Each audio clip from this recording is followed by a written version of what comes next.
Ny omaly moa dia lalao farany any Argentina izay nataony Lionel Messi. Nilalao ny fandonany Argentina tamin'ny fifaninanana mondial enina amby roapolo sy roa arivo omaly no lalao farany nataony Lionel Messi tao antany aviany Argentina. Nandresy 3-0 izy ireo ary doublé ity kintana baolina kitra 17 taona ity. Efa nofinofiny mba hilalao farany ao Argentina mialohana handraisany retirety raha ninambaran'ny Andro Omaly. Ity mpilalao baolina kitra malaza ity kosa dia tsy nilaza nefa izy ny hotohony fiarahany amin'ny Argentina amin'ny ireo lalao iraisam-pirenena indrindra ny Coupe du Monde enina amby roapolo sy roa arivo. Tompoko vavy sy tompoko lahy, hizara zavatra betsaka mo isika ato anatin'ity video ity fa mialohany hidirantsika amin'izany zava-drehetra izany dia mbola entanina toy ny mahazatra foana ianareo abonné ny chaîne natsika ary asio j'aime ny video indrindra azadiny foana ny mametraka ny komantera ndeha aloha hidirantsika vetivety izany fanaovana abonnement izany mialohany hirsoantsika amin'ny resaka zay ataontsika. Ndao ary tompoko lahy, ndao ary tompoko vavy, abonné vetivety ary ny chaîne natsika.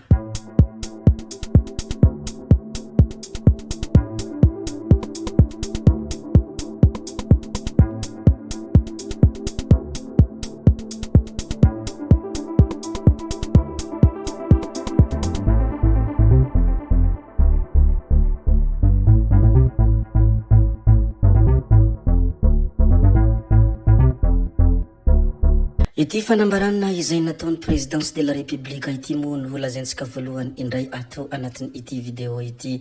Ampifaliana tanteraka sy anatin'ny fihetsem-polalina no nandresany vahoaka ny fagatra menabe ny kabesony ampanjaka toera sy ireo mpitaritafoka roa lahy any Belo Tsirbina ny Omaly Ariva.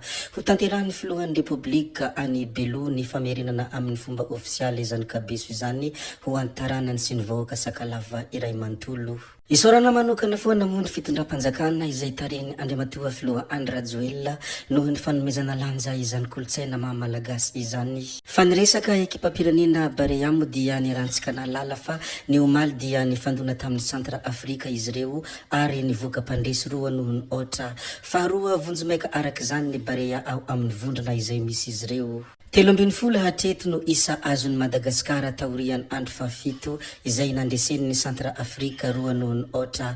Nametraka azy ireo vonjomaika ho eo amin'ny laharana faharoa ny vondrona izany amin'ny fifanitsanana mondial enina amby roapolo sy roa arivo.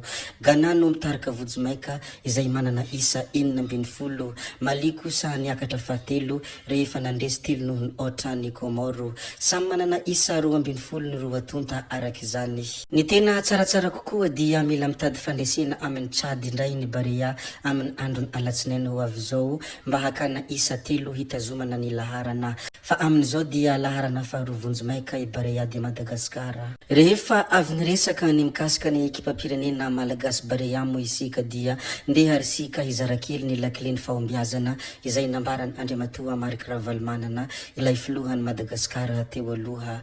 Ireo lakile na hombiazany Andriamatoa Marc Ravalomanana ilay filohan'ny republika teo aloha dia ny fahatokisantena sy ny fahatokisana an'Andriamanitra no navitako zavatra hoy ny filoha teo aloha Marc Ravalomanana tamin'ny fandaharana iray momba ny haitarika. Nahatoky afo mbola mpianatra fa ho vitako ny hanao fandaharahana amin'ny vokatra izay vokarany omby hoy izy. Ny voahako tany ivelany nandritra ny 7 taona izany nanampitra kefa sy nianatra ny fitarihana izay tena ilaina. Tsy nijanona tamin'ny omby aho fa nanao tanimbary ihany koa ary nanampy fahalalana momba ny fambolena sy ny fiompiana. Isany ilaina ihany koa ny fifampitokisana sy ny fahaiza mifandray amin'ny olona.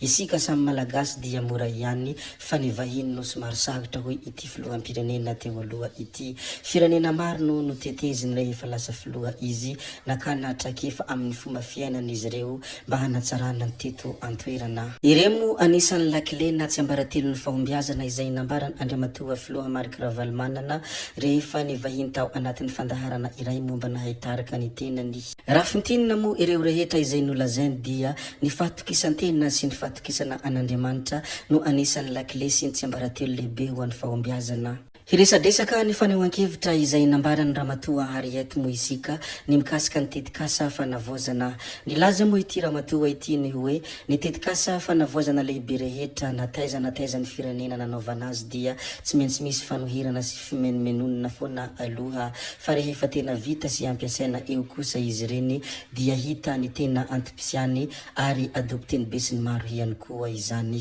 Naka ohatra tamin'ny teleferika moa ity Ramatoa Lalatina ity dia hoy izy hoe tahaka izay io teleferika io mampiasa azy olona tsy tapaka ny filaharana ary tsy phénomène de mode ihany fa mety amin'ny fiainana andavanandro olona mampiasa azy, mora ampiasaina, haingana, pratique hoy ny vahiny, fa ny fanampiny dia mahafinaritra, manara-penitra ary mitondra modernité ho an'ny fiainan'ny tanànany Antananarivo. Asakasaka izay tsy hampiasa azy eo dia tareka menomenona ohatran'ny lohatapaka eo hoy ity Ramatoa ity fa ny olona rehetra dia mampiasa daholo tsy mahita ny olana amin'ny io zavatra io. Na dia menomenona ohatran'ny lohatapaka eo aza ianareo hoy izy hatrany dia andramo aloha tsy voatery makasary ohatranay raha menamenatra satria efa avy nanao vavabe teto amin'ny tampanjotra fa afaka atao mangingina fotsiny izany fitaingenana teleferika izay ataonareo zany hoy hafatra izay nambarany Ramatoa Lalatina. Eno moa ny fanehoan-kevitra kely izay nambarany ity Ramatoa ity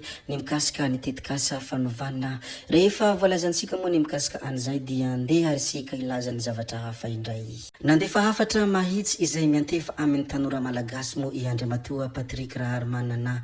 Ianareo tanora manana ambompo hoy Andriamatoa Patrick. Disy firenena aho, mitady lalana hivoaka aho, misy asa ve any ivelany, misy vazaha kavady ve, izany no mba aho antsainy tanora malagasy hoy ity Andriamatoa ity. Manana ambompo hoy izy fa izany zavatra izany dia toy ny manana trano tsara nefa maloto sy voretra, vakivaky rindrina tsisy vesesy dosy ianareo, nefa maniry ny tranony hafa izay tsy omeny anao velively na ovina na ovina fa hijanona mpivahiny na ho piasany ianareo. Diovo ny tranonao hoy izy hatrany, mangalako fafa amboary ny varavaranao, atsangano vesesy dosinao, anao ny Madagasikara, anao tsindraminao amin'olona io, mitsangana amboariny anao, aza miandry pitarika fa anao io, aza omena alain'olona mpandroba, afaka hiadana ao antranonao ianao, fa tadidio tsy misy amafa ny tranonao rehefa tsy anao no hamafa azy hoy hafatra izay nambarany Patrick Raharmanana izay miantefa tanteraka amin'ny vahoaka malagasy